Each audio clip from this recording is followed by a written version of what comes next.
Muito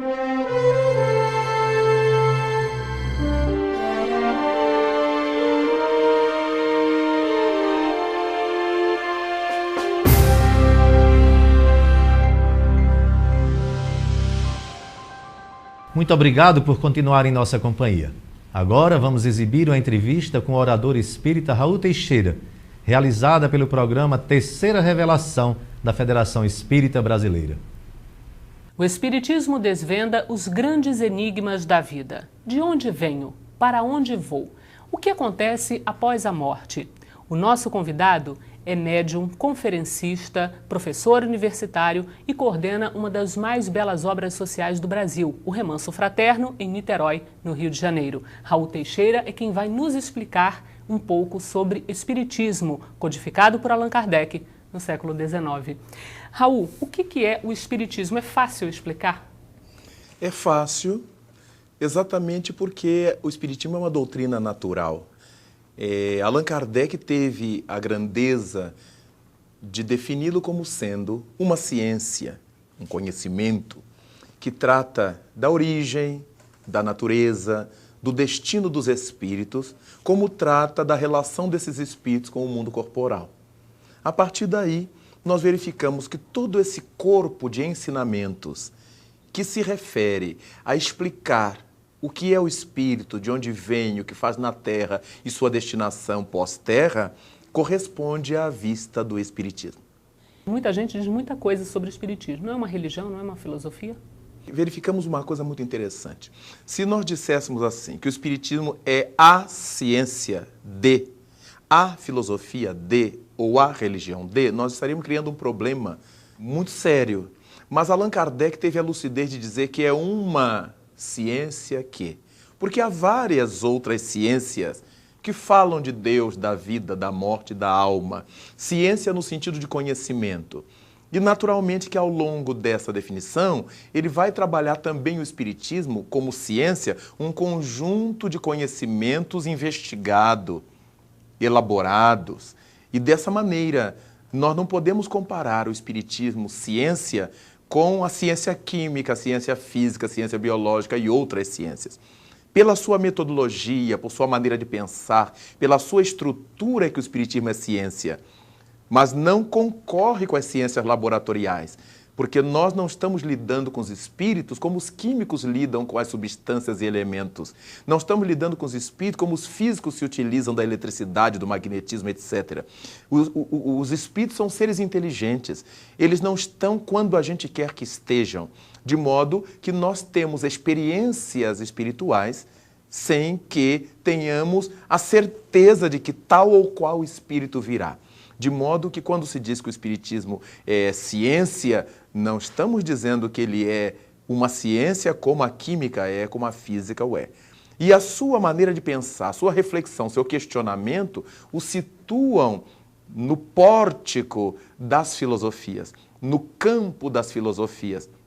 E, naturalmente, em virtude de sua filosofia, nos indagar sobre nossa relação com a vida, com o cosmo, com o Criador, e nos explicar que a função de nossa estada aqui é o religamento com o Pai Celeste, é a volta consciente ao Grande Senhor, natural é que essa dimensão corresponda a uma área da filosofia que se chama religião. De modo que a doutrina espírita tem essas dimensões de questionar, de investigar e nos direcionar com essa investigação, com esses conhecimentos para o seio de Deus, e por isso ela corresponde às vistas da ciência, da filosofia e da religião. Reencarnação, um dos princípios básicos do espiritismo. O que é exatamente? É fácil compreender?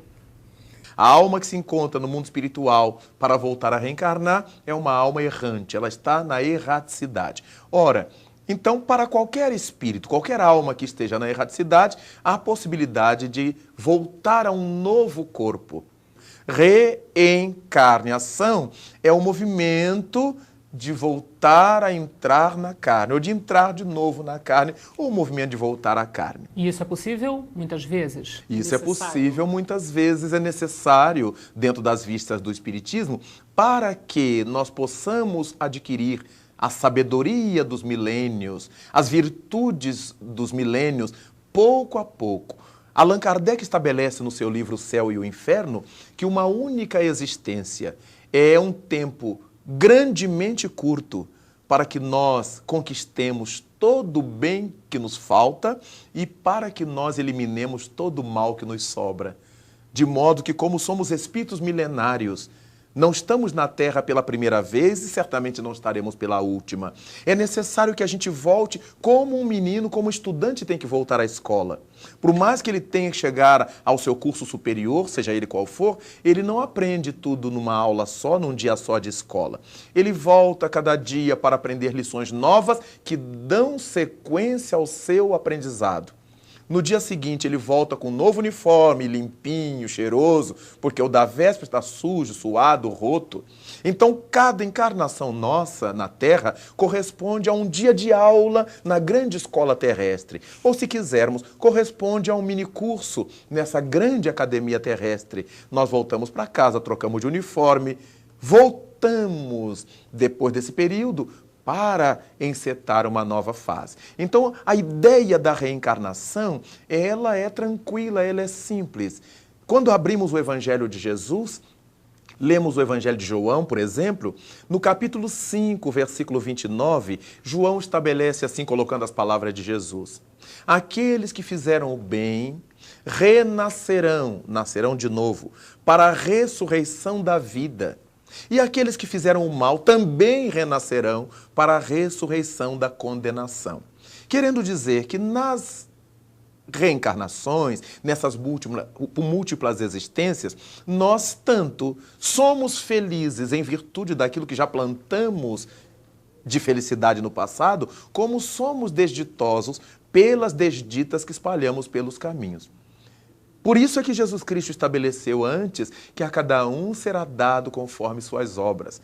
Logo, a ideia de reencarnação é uma ideia que não contempla injustiças.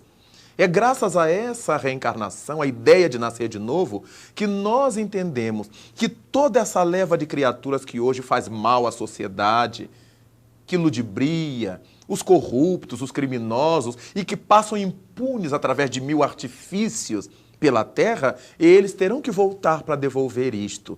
E aqueles que estão, apesar de todas as dificuldades, trabalhando pelo bem, elaborando o bem, eles também voltarão para dar sequência à sua evolução, mas em clima de harmonia interior, de paz interior. Então encontramos pela terra onde vivemos, todos estamos evoluindo, mas uns evoluindo com dor, com sofrimento, com tristeza, com agonia, e outros evoluindo com tranquilidade, nas lutas do cotidiano, mas uma família que os ama, uma sociedade que os respeita, sem que eles fiquem desempregados, sem que eles fiquem doentes, com essa gravidade que nós encontramos mundo afora. Então, quem fez o bem, dizia Jesus, volta para ver o bem que fez, para a ressurreição da vida. E quem fez o mal também volta para dar conta do mal que realizou.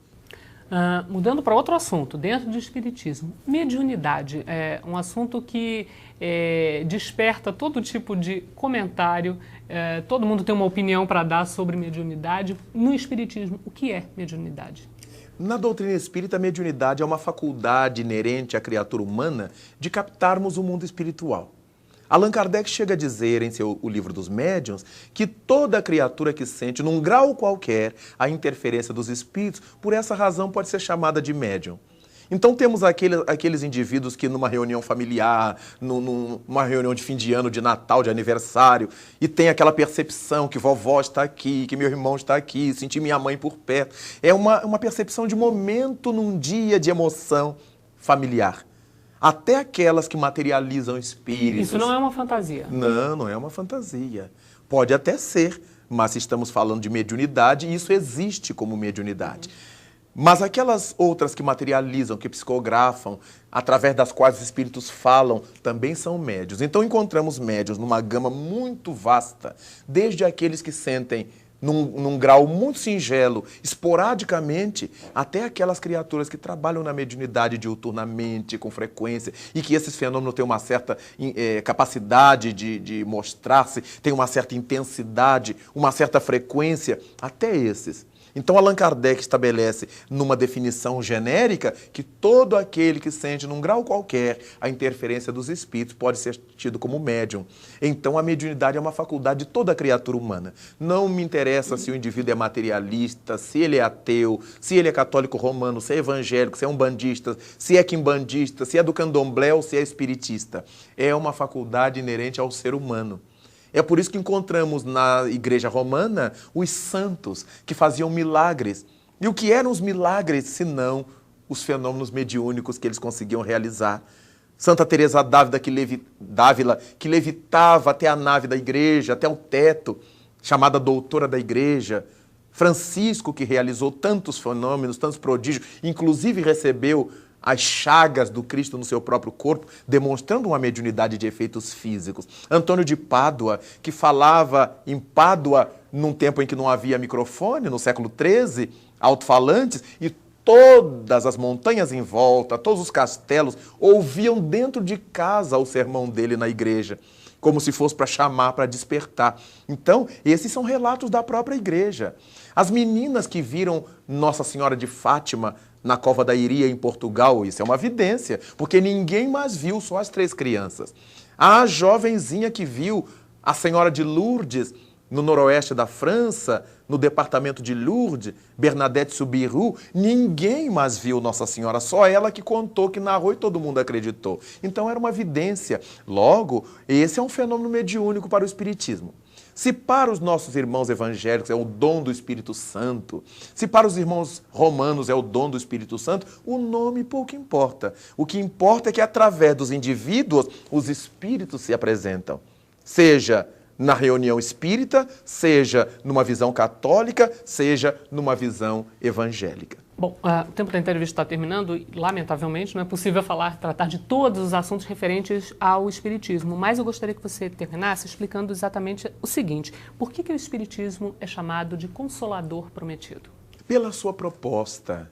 Porque Jesus Cristo disse no Evangelho de João, no capítulo 14, que ele teria que voltar, mas rogaria ao Pai, para que o Pai nos enviasse um outro Consolador. Que ele disse que era o Espírito de verdade, que viria dizer o que ele não podia dizer naquele momento e viria recordar o que ele estava ensinando. Esse Espírito de verdade que ficaria conosco até o escoar dos tempos. Nós atribuímos que esse Espírito de verdade, admitimos que esse Espírito de verdade seja essa natureza da doutrina espírita, essa essência da doutrina espírita, esse corpo de entidades superiores que trouxe para a Terra a doutrina imortal. E porque sua proposta é de fazer com que nós saiamos da ignorância para entender os conflitos que vivemos, para entender a dificuldade da Terra, para entender a virtude que nos dá felicidade, para entender as alegrias do mundo, para entender a dor e a morte. Então é eminentemente uma proposta consoladora. Consoladora porque não nos traz apenas o lenço que enxuga a lágrima na hora da dor, mas que nos traz uma proposta para que a gente não precise chorar mais, que a gente não precise sofrer mais. Então o Espiritismo é para nós o Consolador prometido por Jesus. Raul, muito obrigada por mais essa entrevista. Obrigado. Chegamos ao fim do programa Espírito e Vida, um programa da Federação Espírita do Rio Grande do Norte. Agradecemos a sua sintonia e contamos com a sua presença na próxima semana. Muita paz.